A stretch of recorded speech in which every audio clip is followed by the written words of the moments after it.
because you're involved, you and your team are involved in a lot of these discussions directly with client fairly early on in the conversation. Sure. So what percentage of the time is ultimately becomes a client currently outsourcing IT, some function of their IT to an MSP versus those that are not outsourcing today, think they need to do it, but they don't really know what that looks like yet?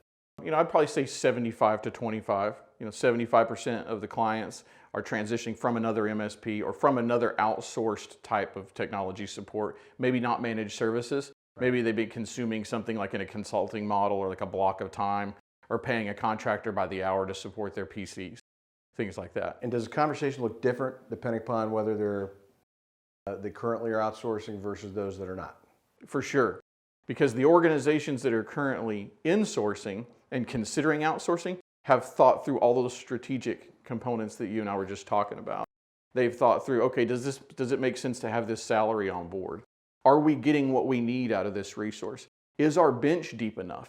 That's a huge question right now. And a big advantage of moving to an MSP is now all of a sudden I've gone from one or say two guys supporting my infrastructure who have a great set of knowledge on that specific set of gear, right? But if I want to go transition to a new technology that they have no exposure to, they're learning it from scratch. And if I go to an MSP, they likely have a bench of experience with that platform or that product, and I can immediately go from 0 to 100, deploy it very quickly. Right, and a pool of talent that has specialties in different areas that you can tap into as you move from project to project, right? That's right, yep. So once you've had that conversation and you vetted out, yeah, it does make sense, right? What are the trade-offs between outsourcing, insourcing? What factors most heavily weigh in? I'd say cost is probably the single largest factor.